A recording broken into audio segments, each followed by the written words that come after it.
ಕುಂಭರಾಶಿ ಭವಿಷ್ಯ ಮಾರ್ಚ್ 8, 9, 10. ಓಂ ನಮಃ ಶಿವಾಯ. ಎಲ್ಲರಿಗೂ ನಮಸ್ಕಾರ. ಕುಂಭರಾಶಿ ಇಂದಿನ ಈ ವಿಡಿಯೋದಲ್ಲಿ ಮಾರ್ಚ್ 8, 9, 10ರ ದೈನಂದಿನ ಫಲಿತಾಂಶಗಳ ಪ್ರಕಾರ ಈ 3 ದಿನಗಳಲ್ಲಿ ನಿಮ್ಮ ಜೀವನದಲ್ಲಿ ಸಂಭವಿಸುವ ಕೆಲವು ಅನಿರೀಕ್ಷಿತ ಬೆಳವಣಿಗೆಗಳ ಬಗ್ಗೆ ನಾವು ತಿಳಿದುಕೊಳ್ಳಲಿದ್ದೇವೆ. ಕುಂಭರಾಶಿಯವರಿಗೆ ಈ 3 ದಿನಗಳು ಅಂದರೆ ಮಾರ್ಚ್ 8ರಿಂದ 10 ಸಾಮಾನ್ಯ ದಿನಗಳಲ್ಲ. ಕೆಲವೊಮ್ಮೆ ನಮ್ಮ ಜೀವನದಲ್ಲಿ ಕೆಲವು ದಿನಗಳು ಬಹಳ ಸದ್ದಿಲ್ಲದೆ ಪ್ರಾರಂಭವಾಗುತ್ತವೆ. ಆದರೆ ಆ ದಿನಗಳಲ್ಲಿ ನಡೆಯುವ ಕೆಲವು ಘಟನೆಗಳು ಹೊಸ ಆಲೋಚನೆಗಳು ಮತ್ತು ನಮ್ಮ ಮನಸ್ಸಿನಲ್ಲಿ ಹೊಸ ಬದಲಾವಣೆಯನ್ನು ತರುತ್ತವೆ. ವಿಶೇಷವಾಗಿ ಹಿಂದೆ ನಮ್ಮನ್ನು ನೋಯಿಸಿದ ಜನರು ಮತ್ತೆ ನಮ್ಮ ಬಳಿಗೆ ಬಂದು ನಮ್ಮೊಂದಿಗೆ ಮಾತನಾಡುತ್ತಾರೆ. ಅದಕ್ಕಾಗಿಯೇ ಈ 3 ದಿನಗಳಲ್ಲಿ ಕುಂಭರಾಶಿಗೆ ಸಂಭವಿಸುವ ಕೆಲವು ಅನಿರೀಕ್ಷಿತ ಬೆಳವಣಿಗೆಗಳ ಬಗ್ಗೆ ಈಗ ನಮಗೆ ಸ್ಪಷ್ಟವಾಗಿ ತಿಳಿಸೋಣ. ಹಿಂದೆ ನಿಮ್ಮನ್ನು ಅವಮಾನಿಸಿದ ಅಥವಾ ನಿಮ್ಮನ್ನು ನಿಂದಿಸಿದ ಮಹಿಳೆ ನಿಮ್ಮ ಜೀವನದಲ್ಲಿ ಮತ್ತೆ ಬರುವ ಪರಿಸ್ಥಿತಿಯನ್ನು ಕೆಲವರು ನೋಡಬಹುದು. ನಿಂಡು ಆ ಮಹಿಳೆಯ ಮಾತುಗಳಲ್ಲಿ ಬದಲಾವಣೆ ಇರಬಹುದು. ಹಿಂದೆ ನಿಮ್ಮ ಮೌಲ್ಯವನ್ನು ಗುರುತಿಸದವರು ಸಹ ನಿಮ್ಮ ಬಳಿಗೆ ಬಂದು ನಿಮ್ಮೊಂದಿಗೆ ಮಾತನಾಡಬಹುದು. ಇದು ಹೇಗೆ ಸಂಭವಿಸುತ್ತದೆ, ಯಾವ ಸಂದರ್ಭದಲ್ಲಿ ಸಂಭವಿಸುತ್ತದೆ ಮತ್ತು ಈ 3 ದಿನಗಳಲ್ಲಿ ಇನ್ನೇನು ಸಂಭವಿಸುತ್ತದೆ? ಹಾಗಾಗಿ ನೀವು ಕುಂಭರಾಶಿಯವರಾಗಿದ್ದರೆ ಮತ್ತು ನಮ್ಮ ಚಾನೆಲ್ ಅನ್ನು ನೀವು ಮೊದಲ ಬಾರಿಗೆ ನೋಡುತ್ತಿದ್ದರೆ ದಯವಿಟ್ಟು ನಮ್ಮ ಚಾನೆಲ್ಗೆ ಚಂದಾದಾರರಾಗಿ ಮತ್ತು ನನಗೆ ಬೆಂಬಲ ನೀಡಿ. ಈ ವಿಡಿಯೋ ನಿಮಗೆ ಇಷ್ಟವಾದಲ್ಲಿ ದಯವಿಟ್ಟು ಇತರ ಕುಂಭರಾಶಿಯವರೊಂದಿಗೆ ಹಂಚಿಕೊಳ್ಳಿ. ನಿಮಗೆ ವಿಡಿಯೋ ಇಷ್ಟವಾದಲ್ಲಿ ಲೈಕ್ ಮಾಡಲು ಮರೆಯಬೇಡಿ. ಈಗ ಕುಂಭರಾಶಿಯ ದಿನದ ಫಲಿತಾಂಶಗಳ ಪ್ರಕಾರ ನಾಳೆ ಮತ್ತು ಮುಂದಿನ 3 ದಿನಗಳಲ್ಲಿ ಏನಾಗಲಿದೆ ಎಂಬುದರ ಕುರಿತು ತಿಳಿದುಕೊಳ್ಳೋಣ. ಜ್ಯೋತಿಷ್ಯದಲ್ಲಿ ಕುಂಭರಾಶಿಯನ್ನು ರಾಶಿಚಕ್ರದಲ್ಲಿ 11ನೇ ರಾಶಿ ಎಂದು ಪರಿಗಣಿಸಲಾಗುತ್ತದೆ.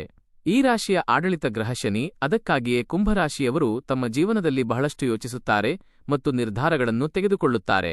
ಧನಿಷ್ಠ ನಕ್ಷತ್ರ 3 ಮತ್ತು 4 ಪಾದಗಳು, ಶತಭಿಷ ನಕ್ಷತ್ರ 4 ಪಾದಗಳು, ಪೂರ್ವಾಭದ್ರ ನಕ್ಷತ್ರ 1, 2, 3 ಪಾದಗಳು. ಈ ನಕ್ಷತ್ರಗಳ ಪಾದಗಳ ಕೆಳಗೆ ಜನಿಸಿದ ಜನರನ್ನು ಕುಂಭರಾಶಿಯವರು ಎಂದು ಪರಿಗಣಿಸಲಾಗುತ್ತದೆ.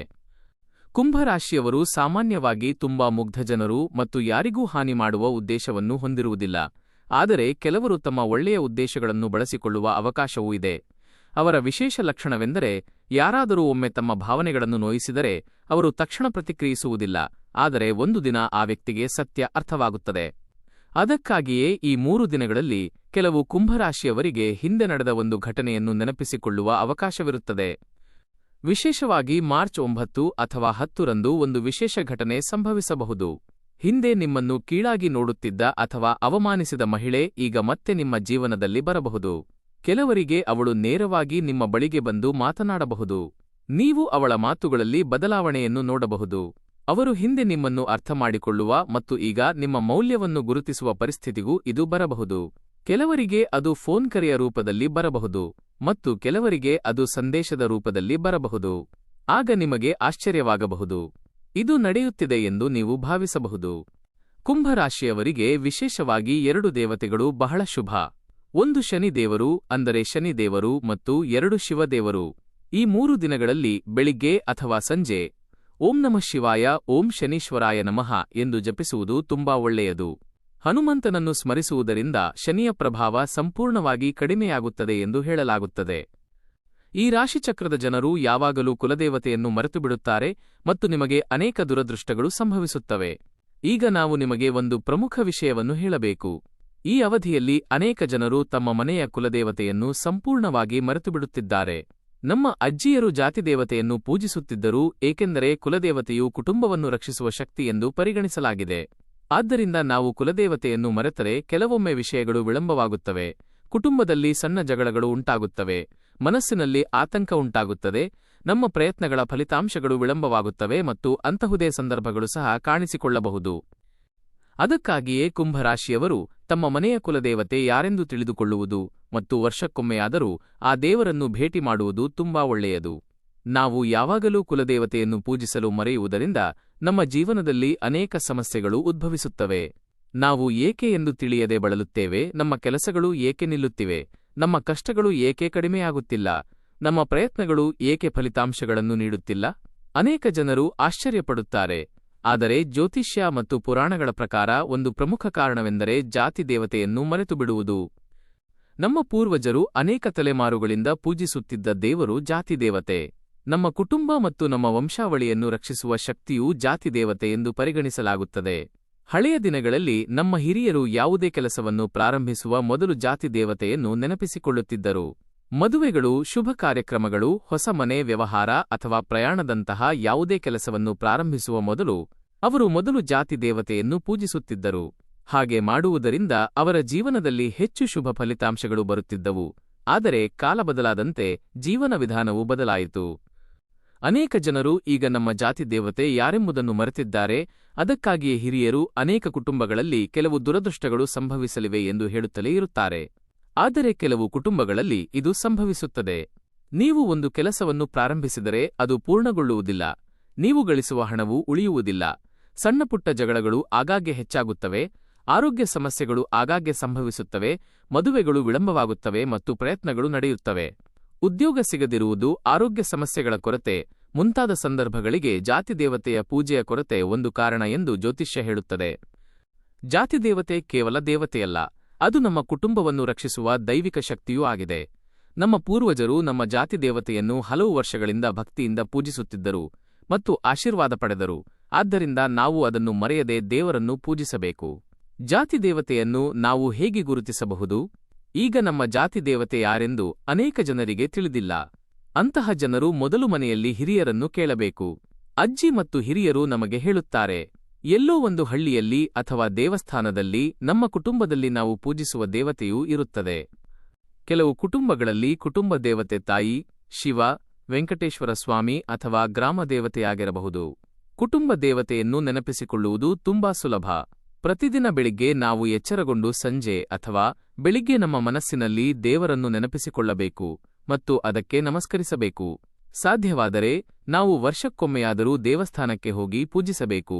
ಕೆಲವರು ತೆಂಗಿನಕಾಯಿ ಅರ್ಪಿಸುವುದು, ನೈವೇದ್ಯ ಮಾಡುವುದು, ದೀಪ ಹಚ್ಚುವುದು ಅಥವಾ ಕುಟುಂಬದೊಂದಿಗೆ ದರ್ಶನ ಮಾಡುವ ಮೂಲಕ ಇದನ್ನು ಮಾಡುತ್ತಾರೆ. ಹೀಗೆ ಮಾಡುವುದರಿಂದ ನಮ್ಮ ಕುಟುಂಬಕ್ಕೆ ದೈವಿಕ ಅನುಗ್ರಹ ಸಿಗುತ್ತದೆ ಎಂದು ನಂಬಲಾಗಿದೆ. ಜ್ಯೋತಿಷ್ಯದ ಪ್ರಕಾರ ನಾವು ಕುಟುಂಬ ದೇವತೆಯನ್ನು ಸಂಪೂರ್ಣವಾಗಿ ಮರೆತರೆ ಕೆಲವು ನಕಾರಾತ್ಮಕ ಸಂದರ್ಭಗಳು ಉದ್ಭವಿಸುತ್ತವೆ. ಕೆಲವು ಹಿರಿಯರು ಜೀವನದಲ್ಲಿ ಅಡೆತಡೆಗಳು, ಮನಸ್ಸಿನ ಶಾಂತಿಯ ಕೊರತೆ ಅಥವಾ ಕೆಲಸ ತಡವಾಗಿ ಪೂರ್ಣಗೊಳ್ಳುವ ಸಾಧ್ಯತೆ ಇದೆ ಎಂದು ಹೇಳುತ್ತಾರೆ. ಅದಕ್ಕಾಗಿಯೇ ನಾವು ಯಾವಾಗಲೂ ಜಾತಿದೇವತೆಯನ್ನು ಗೌರವಿಸಬೇಕು. ನಾನು ನಿಮಗೆ ಒಂದು ಸಣ್ಣ ಪರಿಹಾರವನ್ನು ಸಹ ಹೇಳುತ್ತೇನೆ. ಜಾತಿದೇವತೆ ಯಾರೆಂದು ನಿಮಗೆ ತಿಳಿದಿದ್ದರೂ ಹಲವು ವರ್ಷಗಳಿಂದ ಅದನ್ನು ಪೂಜಿಸದಿದ್ದರೆ ಇದನ್ನು ಒಮ್ಮೆ ಮಾಡಿ. ಶುಭ ದಿನದಂದು ತೆಂಗಿನಕಾಯಿ, ಅರಿಶಿನ ಮತ್ತು ಕುಂಕುಮವನ್ನು ತೆಗೆದುಕೊಂಡು ದೇವಸ್ಥಾನಕ್ಕೆ ಹೋಗಿ ಭಕ್ತಿಯಿಂದ ಪ್ರಾರ್ಥಿಸಿ. ನಾವು ಬಹಳ ದಿನಗಳಿಂದ ಮರೆತಿದ್ದೇವೆ. ಇಂದಿನಿಂದ ನಾವು ನಿಮ್ಮನ್ನು ನೆನಪಿಸಿಕೊಳ್ಳುತ್ತೇವೆ ಎಂದು ನಮ್ಮ ಹೃದಯದಿಂದ ಪ್ರಾರ್ಥಿಸಿ. ನೀವು ಹಾಗೆ ಮಾಡಿದರೆ ನಿಮ್ಮ ಮನಸ್ಸು ಶಾಂತವಾಗಿರುತ್ತದೆ. ಕೊನೆಯ ವಿಷಯವೆಂದರೆ, ನಮ್ಮ ಪೂರ್ವಜರು ನಮಗೆ ಹೇಳಿದ ಸಮಯಗಳು ಬಹಳಷ್ಟು ಅರ್ಥವನ್ನು ಹೊಂದಿವೆ. ಆದ್ದರಿಂದ ನಾವು ಅವುಗಳನ್ನು ಸಂಪೂರ್ಣವಾಗಿ ಮರೆಯದೆ ಮುಂದುವರಿಯಬೇಕು. ಜಾತಿದೇವತೆಯನ್ನು ನೆನಪಿಡಿ. ಕುಟುಂಬದಲ್ಲಿ ಶಾಂತಿಗಾಗಿ ಯಾವಾಗಲೂ ಪ್ರಾರ್ಥಿಸಿ. ಮನೆಯ ಜಾತಿದೇವತೆಯನ್ನು ಮರೆತು ಬಿಡುವುದು ನಮಗೆ ಅನೇಕ ತೊಂದರೆಗಳನ್ನು ಉಂಟುಮಾಡುತ್ತದೆ. ಆದ್ದರಿಂದ ಇಂದಿನಿಂದ ಮನೆಯ ಕುಲದೇವತೆಯನ್ನು ತಿಳಿದುಕೊಳ್ಳಿ ಮತ್ತು ಖಂಡಿತವಾಗಿಯೇ ಕುಲದೇವತೆಯನ್ನು ಪೂಜಿಸಿ. ಅದೇ ರೀತಿ ಈ 3 ದಿನಗಳಲ್ಲಿ ಉದ್ಯೋಗಿಗಳಿಗೆ ಸ್ವಲ್ಪ ಕೆಲಸದ ಒತ್ತಡವಿರಬಹುದು. ಆದರೆ ನೀವು ಯಾವುದೇ ಕೆಲಸಕ್ಕೆ ಎಷ್ಟೇ ಬದ್ಧರಾಗಿದ್ದರೂ ನಿಮಗೆ ಒಳ್ಳೆಯ ಹೆಸರು ಬರುವ ಸಾಧ್ಯತೆಯಿದೆ. ಕೆಲವು ಜನರಿಗೆ ಹೊಸ ಜವಾಬ್ದಾರಿಯನ್ನು ನೀಡುವ ಸಾಧ್ಯತೆಯೂ ಇದೆ. ಉದ್ಯಮಿಗಳು ಮತ್ತು ಹೂಡಿಕೆದಾರರಿಗೆ ಈ 3 ದಿನಗಳು ಹೊಸ ಆಲೋಚನೆಗಳನ್ನು ತರುವ ಸೂಚನೆಗಳಿವೆ. ನೀವು ಹೊಸ ಯೋಜನೆಗಳನ್ನು ಮಾಡಬಹುದು, ಆದರೆ ದೊಡ್ಡ ಹೂಡಿಕೆಗಳನ್ನು ಮಾಡುವ ಮೊದಲು 2 ಬಾರಿ ಯೋಚಿಸುವುದು ತುಂಬಾ ಒಳ್ಳೆಯದು. ಚಲನಚಿತ್ರೋದ್ಯಮ ಮತ್ತು ಕಲೆಗಳಲ್ಲಿರುವವರು, ಚಲನಚಿತ್ರೋದ್ಯಮ, ಮಾಧ್ಯಮ, ಯೂಟ್ಯೂಬ್ ಇತ್ಯಾದಿಗಳಲ್ಲಿರುವವರು ಈ 3 ದಿನಗಳಲ್ಲಿ ಹೊಸ ಪರಿಚಯ ಮಾಡಿಕೊಳ್ಳುವ ಸಾಧ್ಯತೆಯೂ ಇದೆ. ನೀವು ಒಬ್ಬ ವ್ಯಕ್ತಿಯ ಮೂಲಕ ಹೊಸ ಅವಕಾಶದ ಬಗ್ಗೆ ಮಾಹಿತಿಯನ್ನು ಸಹ ಪಡೆಯಬಹುದು. ಅಥವಾ ವಿದ್ಯಾರ್ಥಿಗಳಿಗೆ ಈ 3 ದಿನಗಳಲ್ಲಿ ಕೆಲವು ಅಧ್ಯಯನಗಳತ್ತ ಗಮನಹರಿಸುವ ಸಮಯ. ನೀವು ಶ್ರದ್ಧೆಯಿಂದ ಅಧ್ಯಯನ ಮಾಡಿದರೆ ಉತ್ತಮ ಫಲಿತಾಂಶಗಳನ್ನು ಪಡೆಯುವ ಸಾಧ್ಯತೆಯಿದೆ. ನಿಮಗೆ ಈ 3 ದಿನಗಳಲ್ಲಿ ಒಟ್ಟಿಗೆ ಬರುವ ಬಣ್ಣಗಳು ನೀಲಿ, ಬಿಳಿ ಮತ್ತು ಒಟ್ಟಿಗೆ ಬರುವ ಸಂಖ್ಯೆಗಳು 4, 8, 11. ಪಶ್ಚಿಮ ಮತ್ತು ವಾಯುವ್ಯ ದಿಕ್ಕುಗಳು ಈ 3 ದಿನಗಳಲ್ಲಿ ಕುಂಭರಾಶಿಯವರಿಗೆ ಶುಭವೆಂದು ಪರಿಗಣಿಸಲಾಗುತ್ತದೆ. ಆರೋಗ್ಯದ ದೃಷ್ಟಿಯಿಂದ ಈ 3 ದಿನಗಳಲ್ಲಿ ಹೆಚ್ಚು ಸುಸ್ತಾಗಬೇಡಿ. ಸಮಯಕ್ಕೆ ಸರಿಯಾಗಿ ಊಟ ಮಾಡಿ, ಸಾಕಷ್ಟು ನೀರು ಕುಡಿಯಿರಿ. ಈಗ ನೀವು ಶತ್ರುಗಳನ್ನು ಹೇಗೆ ಎದುರಿಸುತ್ತೀರಿ? ಕುಂಭರಾಶಿಯವರು ಸಾಮಾನ್ಯವಾಗಿ ಯಾರೊಂದಿಗೂ ಜಗಳವಾಡುವುದಿಲ್ಲ. ಆದರೆ ಕೆಲವರು ನಿಮ್ಮ ಬೆಳವಣಿಗೆಯ ಬಗ್ಗೆ ಅಸೂಯೆಪಡುವ ಸಾಧ್ಯತೆಯಿದೆ.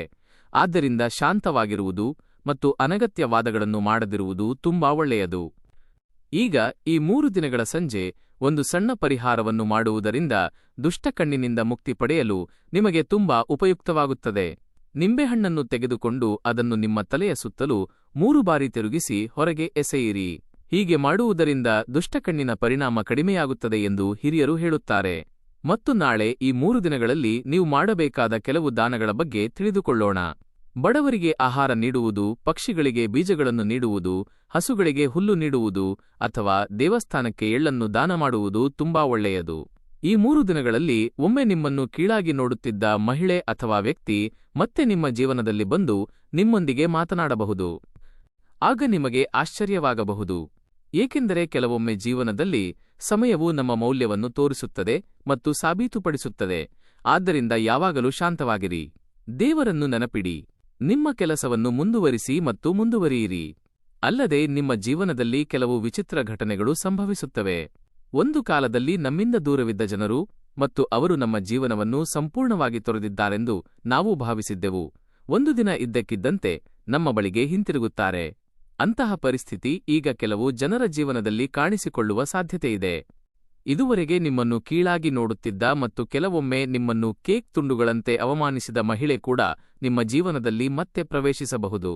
ಹೌದು, ಒಮ್ಮೆ ನಿಮ್ಮ ಮೌಲ್ಯವನ್ನು ಗುರುತಿಸಿದ ವ್ಯಕ್ತಿ ಈಗ ಸಂದರ್ಭಗಳು ಬದಲಾದ ನಂತರ ನಿಮ್ಮ ಬಳಿಗೆ ಹಿಂತಿರುಗಬಹುದು ಎಂಬುದು ನಿಜ. ಜೀವನ ಎಂದಿಗೂ ಒಂದೇ ಆಗಿರುವುದಿಲ್ಲ, ಸರಿ? ಸಮಯ ಬದಲಾಗುತ್ತದೆ, ಸಂದರ್ಭಗಳು ಸಹ ಬದಲಾಗುತ್ತವೆ, ಜನರ ಆಲೋಚನೆಗಳು ಸಹ ಬದಲಾಗುತ್ತವೆ. ನಿಮ್ಮನ್ನು ಅರ್ಥಮಾಡಿಕೊಳ್ಳಲು ಸಾಧ್ಯವಾಗದ ವ್ಯಕ್ತಿಯು ಹಿಂದೆ ನಡೆದ ವಿಷಯಗಳನ್ನು ನೆನಪಿಸಿಕೊಳ್ಳುವ ಮೂಲಕ ನಿಮ್ಮೊಂದಿಗೆ ಮತ್ತೆ ಮಾತನಾಡಲು ಪ್ರಯತ್ನಿಸುವ ಸಾಧ್ಯತೆಯಿದೆ. ಕೆಲವೊಮ್ಮೆ ಅಂತಹ ಜನರು ಹಳೆಯ ನೆನಪುಗಳನ್ನು ತರುತ್ತಾರೆ. ಅವರು ಮರೆತುಹೋದ ಘಟನೆಗಳನ್ನು ನಮಗೆ ನೆನಪಿಸುತ್ತಾರೆ ಮತ್ತು ಇದು ನಿಮ್ಮ ಮನಸ್ಸಿನಲ್ಲಿ ಸ್ವಲ್ಪ ಅಸಮಾಧಾನವನ್ನು ಉಂಟುಮಾಡಬಹುದು. ನೀವು ಮುಂದುವರಿಯಲು ತುಂಬಾ ಪ್ರಯತ್ನಿಸುತ್ತಿರುವಾಗ ಹಿಂದೆ ನಡೆದ ಕೆಲವು ವಿಷಯಗಳು ಮತ್ತೆ ನೆನಪಿಗೆ ಬರಬಹುದು. ಆ ಮಹಿಳೆ ನಿಮ್ಮ ಬಳಿಗೆ ಬಂದ ಕಾರಣವೆಂದರೆ ಅವರು ಜೀವನದಲ್ಲಿ ಎದುರಿಸಿದ ಕೆಲವು ಸನ್ನಿವೇಶಗಳು ಅವರ ಆಲೋಚನೆಗಳನ್ನು ಬದಲಾಯಿಸಿರಬಹುದು. ಒಮ್ಮೆ ನಿಮ್ಮನ್ನು ಅರ್ಥಮಾಡಿಕೊಳ್ಳಲು ಸಾಧ್ಯವಾಗದ ಅವಳು ಈಗ ನಿಮ್ಮ ಮೌಲ್ಯವನ್ನು ಅರಿತುಕೊಂಡಿರಬಹುದು. ಅದಕ್ಕಾಗಿಯೇ ಅವರು ಮತ್ತೆ ನಿಮ್ಮೊಂದಿಗೆ ಮಾತನಾಡಲು, ನಿಮ್ಮನ್ನು ಭೇಟಿಯಾಗಲು ಅಥವಾ ನಿಮ್ಮ ಬಳಿಗೆ ಬರಲು ಪ್ರಯತ್ನಿಸುವ ಸಾಧ್ಯತೆಯಿದೆ. ಆದರೆ ಇಲ್ಲಿ ನೀವು ಒಂದು ವಿಷಯವನ್ನು ನೆನಪಿನಲ್ಲಿಟ್ಟುಕೊಳ್ಳಬೇಕು. ಹಿಂದೆ ನಡೆದ ವಿಷಯಗಳನ್ನು ನೆನಪಿಸಿಕೊಳ್ಳುವುದು ಸರಿ, ಆದರೆ ಅವುಗಳಲ್ಲಿ ಸಂಪೂರ್ಣವಾಗಿ ಮುಳುಗುವುದು ಒಳ್ಳೆಯದಲ್ಲ. ಏಕೆಂದರೆ ಜೀವನವು ಮುಂದುವರಿಯಬೇಕು ಮತ್ತು ಹಳೆಯ ನೆನಪುಗಳು ನಮಗೆ ಕಲಿಸಲು ಪಾಠವನ್ನು ಹೊಂದಿವೆ. ಆದರೆ ನಾವು ನಮ್ಮ ಪ್ರಯಾಣವನ್ನು ನಿಲ್ಲಿಸಬಾರದು. ಆ ಮಹಿಳೆ ನಿಮ್ಮ ಬಳಿಗೆ ಬಂದಾಗ ನೀವು ಶಾಂತವಾಗಿ ಯೋಚಿಸಬೇಕು. ಭಾವನೆಗಳಿಂದ ಒಯ್ಯಲ್ಪಡಬೇಡಿ ಮತ್ತು ತಕ್ಷಣ ನಿರ್ಧಾರ ತೆಗೆದುಕೊಳ್ಳಿ. ಹಿಂದೆ ಏನು ನಡೆಯಿತು, ಈಗ ಪರಿಸ್ಥಿತಿ ಹೇಗಿದೆ ಮತ್ತು ಆ ವ್ಯಕ್ತಿ ನಿಜವಾಗಿಯೂ ಬದಲಾಗಿದ್ದಾನೆಯೇ ಎಂಬುದನ್ನು ನೀವು ಸೂಕ್ಷ್ಮವಾಗಿ ಗಮನಿಸಬೇಕು. ಕೆಲವು ಸಂದರ್ಭಗಳಲ್ಲಿ ಅಂತಹ ಜನರು ಕ್ಷಮೆಯಾಚಿಸಲು ಸಹ ಬರಬಹುದು. ಕೆಲವು ಸಂದರ್ಭಗಳಲ್ಲಿ ಅವರು ಮಾತನಾಡಲು ಬರಬಹುದು. ಇತರ ಸಂದರ್ಭಗಳಲ್ಲಿ ಅವರು ನಿಮಗೆ ಹಳೆಯ ವಿಷಯಗಳನ್ನು ನೆನಪಿಸುವ ಮತ್ತು ಮತ್ತೆ ನಿಮ್ಮನ್ನು ತೊಂದರೆಗೊಳಿಸುವ ಅವಕಾಶವಿರುತ್ತದೆ. ಅದಕ್ಕಾಗಿಯೇ ನೀವು ನಿಮ್ಮ ಮನಸ್ಸನ್ನು ಬಲವಾಗಿ ಇಟ್ಟುಕೊಳ್ಳಬೇಕು. ಈ 3 ದಿನಗಳಲ್ಲಿ ನಿಮ್ಮ ಜೀವನದಲ್ಲಿ ನೀವು ಈಗ ಎಲ್ಲಿದ್ದೀರಿ ಮತ್ತು ಮುಂದೆ ಬರಲು ನೀವು ಎಷ್ಟು ಶ್ರಮಿಸಿದ್ದೀರಿ ಎಂಬುದನ್ನು ನೀವು ನೆನಪಿಟ್ಟುಕೊಳ್ಳಬೇಕು. ನಿಮ್ಮ ಶಾಂತಿ ಮತ್ತು ಗೌರವ ಬಹಳ ಮುಖ್ಯ. ಆದ್ದರಿಂದ ಯಾರಾದರೂ ನಿಮ್ಮ ಜೀವನದಲ್ಲಿ ಮತ್ತೆ ಬರಲು ಬಯಸಿದರೆ ಆ ನಿರ್ಧಾರ ತೆಗೆದುಕೊಳ್ಳುವ ಮೊದಲು ನೀವು ಎಚ್ಚರಿಕೆಯಿಂದ ಯೋಚಿಸಬೇಕು. ಯಾವುದೇ ನಿರ್ಧಾರವು ನಿಮಗೆ ಮನಸ್ಸಿನ ಶಾಂತಿಯನ್ನು ನೀಡುತ್ತದೆ, ನೀವು ಅದನ್ನು ತೆಗೆದುಕೊಳ್ಳಬೇಕು. ಜೀವನವು ಯಾವಾಗಲೂ ನಮಗೆ ಹೊಸ ಅನುಭವಗಳನ್ನು ನೀಡುತ್ತದೆ. ಕೆಲವು ಅನುಭವಗಳು ನಮಗೆ ಸಂತೋಷವನ್ನು ನೀಡುತ್ತವೆ, ಕೆಲವು ಅನುಭವಗಳು ನಮಗೆ ಪಾಠಗಳನ್ನು ಕಲಿಸುತ್ತವೆ. ಅದಕ್ಕಾಗಿಯೇ ಹಿಂದಿನದನ್ನು ನೆನಪಿಸಿಕೊಳ್ಳುವುದು ಮತ್ತು ಭವಿಷ್ಯವನ್ನು ಎಚ್ಚರಿಕೆಯಿಂದ ನಿರ್ಮಿಸುವುದು ನಮ್ಮ ಕೈಯಲ್ಲಿದೆ. ಮನುಷ್ಯರು ಜೀವನದಲ್ಲಿ ಅನೇಕ ಅನುಭವಗಳನ್ನು ಎದುರಿಸುತ್ತೇವೆ. ಕೆಲವೊಮ್ಮೆ ನಾವು ಯಾರಿಗೂ ಕೆಟ್ಟದ್ದನ್ನು ಮಾಡದಿದ್ದರೂ ಕೆಲವರು ಇನ್ನೂ ನಮ್ಮನ್ನು ಕಾಡುವ ಸನ್ನಿವೇಶಗಳಲ್ಲಿ ಸಿಲುಕುತ್ತಾರೆ. ಆದರೆ ಕೆಲವರು ನಮ್ಮ ಒಳ್ಳೆಯತನವನ್ನು ದೌರ್ಬಲ್ಯವೆಂದು ಪರಿಗಣಿಸಿ ತಮ್ಮ ಮಾತು ಅಥವಾ ಕೃತ್ಯಗಳಿಂದ ನಮ್ಮನ್ನು ನೋಯಿಸಲು ಪ್ರಯತ್ನಿಸುತ್ತಾರೆ. ಆಗ ನಮಗೆ ತುಂಬಾ ನೋವು ಉಂಟಾಗುತ್ತದೆ. ನಿಮ್ಮ ಮನಸ್ಸಿನಲ್ಲಿ ನಿರಂತರವಾಗಿ ಕೇಳುವ ಪ್ರಶ್ನೆಯೆಂದರೆ, ನಾನು ಯಾರಿಗಾದರೂ ಏನು ಮಾಡಿದ್ದೇನೆ, ಅವರು ನನ್ನನ್ನು ಏಕೆ ಹೀಗೆ ತೊಂದರೆಗೊಳಿಸುತ್ತಿದ್ದಾರೆ ಎಂಬುದು. ಆದರೆ ಒಂದು ವಿಷಯವನ್ನು ಯಾವಾಗಲೂ ನೆನಪಿನಲ್ಲಿಟ್ಟುಕೊಳ್ಳಬೇಕು. ಈ ಜಗತ್ತಿನಲ್ಲಿ ಪ್ರತಿಯೊಂದು ಕ್ರಿಯೆಗೂ ಒಂದು ಫಲಿತಾಂಶವಿದೆ. ಕರ್ಮ. ಒಬ್ಬ ವ್ಯಕ್ತಿಯು ಮಾಡುವ ಪ್ರತಿಯೊಂದು ಒಳ್ಳೆಯ ಕ್ರಿಯೆಗೂ ಒಂದು ಫಲಿತಾಂಶವಿರುವಂತೆಯೇ ಒಂದು ದಿನ ಪ್ರತಿಯೊಂದು ಕೆಟ್ಟ ಕ್ರಿಯೆಗೂ ಒಂದು ಫಲಿತಾಂಶವಿರುತ್ತದೆ. ಜ್ಯೋತಿಷ್ಯ ಮತ್ತು ಧಾರ್ಮಿಕ ಗ್ರಂಥಗಳು ಸಹ ಅದನ್ನೇ ಹೇಳುತ್ತವೆ. ಕರ್ಮದ ಫಲಿತಾಂಶವೆಂದರೆ ಯಾರಾದರೂ ನಮಗೆ ಅನ್ಯಾಯ ಮಾಡಿದಾಗ ಅದರ ಫಲಿತಾಂಶವನ್ನು ತಕ್ಷಣವೇ ನೋಡಲಾಗುವುದಿಲ್ಲ. ಆದರೆ ಸಮಯ ಬಂದಾಗ ಆ ಕರ್ಮದ ಫಲಿತಾಂಶವನ್ನು ಅವರು ಖಂಡಿತವಾಗಿಯೂ ಎದುರಿಸುತ್ತಾರೆ. ಕೆಲವರಿಗೆ ಈ 3 ದಿನಗಳಲ್ಲಿ ಅಂತಹ ಪರಿಣಾಮಗಳನ್ನು ನೋಡುವ ಅವಕಾಶವೂ ಇರುತ್ತದೆ ಎಂದು ಹೇಳಲಾಗುತ್ತದೆ. ಒಮ್ಮೆ ನಿಮ್ಮನ್ನು ಅವಮಾನಿಸಿದ, ನಿಮಗಾಗಿ ಅಡೆತಡೆಗಳನ್ನು ಸೃಷ್ಟಿಸಿದ ಮತ್ತು ಅನಗತ್ಯವಾಗಿ ನಿಮ್ಮನ್ನು ಟೀಕಿಸಿದವರಿಗೆ ಈಗ ಅವರ ಕ್ರಿಯೆಗಳನ್ನು ನೆನಪಿಸಿಕೊಳ್ಳುವ ಮತ್ತು ಪರಿಸ್ಥಿತಿಗೆ ಬೀಳುವ ಅವಕಾಶವಿರುತ್ತದೆ. ನೀವೆಲ್ಲರೂ, ಹಾಗೆಯೇ ನಾವು ಸಹ ಈ ಜಗತ್ತನ್ನು ನಡೆಸುವ ಒಂದು ದೊಡ್ಡ ಶಕ್ತಿ ಇದೆ ಎಂದು ನಂಬುವುದರಿಂದ ಆ ಶಕ್ತಿಯನ್ನು ದೇವರು ಎಂದು ಕರೆಯುತ್ತೇವೆ. ಅನೇಕರು ನಮಗೆ ಆಗುವ ಎಲ್ಲವನ್ನೂ ಅವನು ನೋಡುತ್ತಾನೆ ಎಂದು ನಂಬುತ್ತಾರೆ. ನಮಗೆ ಆಗಿರುವ ಅನ್ಯಾಯವನ್ನು ನಾವು ತಕ್ಷಣ ಸರಿಪಡಿಸಲು ಸಾಧ್ಯವಾಗದಿದ್ದರೂ ಹಿರಿಯರು ಅವನಿಗೆ ಪರಿಸ್ಥಿತಿಯನ್ನು ಬದಲಾಯಿಸುವ ಶಕ್ತಿ ಇದೆ ಎಂದು ಹೇಳುತ್ತಾರೆ. ಇದರಿಂದ ಅವನು ಸರಿಯಾದ ಸಮಯದಲ್ಲಿ ಪ್ರತಿಕ್ರಿಯಿಸುತ್ತಾನೆ. ಅದಕ್ಕಾಗಿಯೇ ಕೆಲವರು ದೇವರು ವಿಳಂಬ ಮಾಡುತ್ತಾನೆ, ಆದರೆ ಅನ್ಯಾಯವನ್ನು ಎಂದಿಗೂ ಅನುಮತಿಸುವುದಿಲ್ಲ ಎಂದು ಹೇಳುತ್ತಾರೆ. ಈ 3 ದಿನಗಳಲ್ಲಿ ನಿಮ್ಮನ್ನು ತೊಂದರೆಗೊಳಿಸಿದ ಕೆಲವರು ತಮ್ಮ ಕ್ರಿಯೆಗಳ ಪರಿಣಾಮಗಳನ್ನು ಅನುಭವಿಸುವ ಪರಿಸ್ಥಿತಿಗೆ ಬರಬಹುದು. ಅವರು ಈ ಎಲ್ಲಾ ಮಾತುಗಳು ಮತ್ತು ಕಾರ್ಯಗಳನ್ನು ಒಂದು ದಿನ ನೆನಪಿಸಿಕೊಳ್ಳಬಹುದು. ನಂತರ ಅವರು ತಮ್ಮ ತಪ್ಪನ್ನು ಅರ್ಥಮಾಡಿಕೊಂಡಿರಬಹುದು. ಆದರೆ ಇಲ್ಲಿ ನೆನಪಿಡಬೇಕಾದ ಪ್ರಮುಖ ವಿಷಯವಿದೆ. ಕೋಪವು ನಮ್ಮ ಮನಸ್ಸನ್ನು ಮಾತ್ರ ನೋಯಿಸುವುದರಿಂದ ನಮಗೆ ಏನಾದರೂ ಕೆಟ್ಟದ್ದನ್ನು ಮಾಡಿದ ವ್ಯಕ್ತಿಯ ಮೇಲೆ ನಾವು ಕೋಪಗೊಳ್ಳುತ್ತಲೇ ಇರುವುದು ಒಳ್ಳೆಯದಲ್ಲ. ನಾವು ಮಾಡಬೇಕಾಗಿರುವುದು ನಮ್ಮ ಕೆಲಸವನ್ನು ಪ್ರಾಮಾಣಿಕವಾಗಿ ಮಾಡಿ ಮುಂದುವರಿಯುವುದು. ನಮ್ಮ ಹೃದಯದಿಂದ ನಮಗೆ ಆಗಿರುವ ಅನ್ಯಾಯದ ಬಗ್ಗೆ ನಾವು ದೇವರಿಗೆ ಹೇಳಬಹುದು ಮತ್ತು ನಂತರ ನಮ್ಮ ಜೀವನದ ಮೇಲೆ ಗಮನಹರಿಸಬಹುದು. ಏಕೆಂದರೆ ಜೀವನದಲ್ಲಿ ನಿಜವಾದ ಯಶಸ್ಸು ನಮಗೆ ಆಗಿರುವ ಅನ್ಯಾಯಕ್ಕೆ ಉತ್ತಮ ಉತ್ತರವಾಗಿದೆ. ನಮ್ಮ ಬೆಳವಣಿಗೆ, ನಮ್ಮ ಸಂತೋಷ ಮತ್ತು ನಾವು ಉತ್ತಮ ಜೀವನವನ್ನು ನಿರ್ಮಿಸಿಕೊಳ್ಳುವುದು ನಿಜವಾದ ಪ್ರತಿಫಲಗಳು. ಅದಕ್ಕಾಗಿಯೇ ಈ 3 ದಿನಗಳಲ್ಲಿ ಒಂದು ವಿಷಯವನ್ನು ನೆನಪಿಡಿ. ನಿಮಗೆ ತೊಂದರೆ ಕೊಟ್ಟವರ ಬಗ್ಗೆ ದ್ವೇಷವನ್ನು ಇಟ್ಟುಕೊಳ್ಳಬೇಡಿ, ಆದರೆ ನಿಮ್ಮ ಮೌಲ್ಯವನ್ನು ಎಂದಿಗೂ ಕಡಿಮೆ ಮಾಡಬೇಡಿ. ದೇವರಲ್ಲಿ ನಂಬಿಕೆಯಿರಿಸಿ. ಪ್ರಾಮಾಣಿಕವಾಗಿ ಮುಂದುವರಿಯಿರಿ. ಸಮಯ ಬಂದಾಗ ಪ್ರತಿಯೊಬ್ಬರೂ ಖಂಡಿತವಾಗಿಯೂ ತಮ್ಮ ಕರ್ಮಕ್ಕೆ ತಕ್ಕ ಫಲಿತಾಂಶವನ್ನು ಪಡೆಯುತ್ತಾರೆ. ಜೀವನದಲ್ಲಿ ಕೆಲವೊಮ್ಮೆ ಪ್ರತಿಯೊಬ್ಬರೂ ಅವಮಾನಗಳನ್ನು ಎದುರಿಸುತ್ತಾರೆ. ಕೆಲವೊಮ್ಮೆ ಜನರು ನಮ್ಮ ಒಳ್ಳೆಯತನವನ್ನು ಅರ್ಥಮಾಡಿಕೊಳ್ಳುತ್ತಾರೆ. ಪದಗಳು ಅಥವಾ ನಡವಳಿಕೆಯಿಂದ ನಮ್ಮ ಭಾವನೆಗಳನ್ನು ನೋಯಿಸುವ ರೀತಿಯಲ್ಲಿ ವರ್ತಿಸುತ್ತಾರೆ. ಅಂತಹ ಸಮಯದಲ್ಲಿ ನಾವು ತುಂಬಾ ಕೋಪಗೊಳ್ಳುತ್ತೇವೆ. ನನ್ನನ್ನು ಹೀಗೆ ಅವಮಾನಿಸಿದವರಿಗೆ ನಾನು ಕೂಡ ಉತ್ತರಿಸಬೇಕು ಮತ್ತು ಅವರಿಗೆ ಅದೇ ರೀತಿಯಲ್ಲಿ ಪ್ರತೀಕಾರದ ಹೊಡೆತವನ್ನು ನೀಡಬೇಕು ಎಂದು ಎಲ್ಲರೂ ಭಾವಿಸುವುದು ಸಹಜ. ಆದರೆ ಯಾವಾಗಲೂ ಒಂದು ವಿಷಯವನ್ನು ನೆನಪಿಡಿ. ನಮ್ಮನ್ನು ಅವಮಾನಿಸಿದವರ ಮಾರ್ಗವನ್ನೇ ನಾವು ಅನುಸರಿಸಿದರೆ ನಮ್ಮ ನಡುವಿನ ವ್ಯತ್ಯಾಸವೇನು? ನಮ್ಮ ಮೌಲ್ಯವು ನಮ್ಮ ನಡವಳಿಕೆಯಲ್ಲಿ ಕಾಣಬೇಕು, ಆದರೆ ನಮ್ಮ ಗೌರವವು ನಮ್ಮ ತಾಳ್ಮೆಯಲ್ಲಿ ಕಾಣಬೇಕು. ಅದಕ್ಕಾಗಿಯೇ ನೀವು ನಿಮ್ಮನ್ನು ಅವಮಾನಿಸಿದ ಜನರ ಮೇಲೆ ಎಂದಿಗೂ ಅವಮಾನಿಸಬಾರದು ಅಥವಾ ತಕ್ಷಣ ಸೇಡು ತೀರಿಸಿಕೊಳ್ಳಬಾರದು. ಏಕೆಂದರೆ ಈ ಜಗತ್ತಿನಲ್ಲಿ ಒಂದು ದೊಡ್ಡ ನ್ಯಾಯವಿದೆ. ಅದನ್ನು ನಾವು ಸಮಯ ಮತ್ತು ಕರ್ಮದ ಫಲಿತಾಂಶ ಎಂದು ಕರೆಯುತ್ತೇವೆ. ನಾವು ತಕ್ಷಣ ಫಲಿತಾಂಶವನ್ನು ನೋಡದಿದ್ದರೂ ಸಮಯ ಬಂದಾಗ ಜೀವನವು ಖಂಡಿತವಾಗಿಯೂ ಅವರ ಕಾರ್ಯಗಳಿಗೆ ಸೂಕ್ತವಾದ ಉತ್ತರವನ್ನು ನೀಡುತ್ತದೆ. ಅದಕ್ಕಾಗಿಯೇ ಹಿರಿಯರು ಯಾವಾಗಲೂ ಸಮಯವು ತುಂಬಾ ಶಕ್ತಿಶಾಲಿಯಾಗಿದೆ ಮತ್ತು ಅದು ಯಾರ ಕೆಲಸವನ್ನು ಮರೆಯುವುದಿಲ್ಲ ಎಂದು ಹೇಳುತ್ತಾರೆ.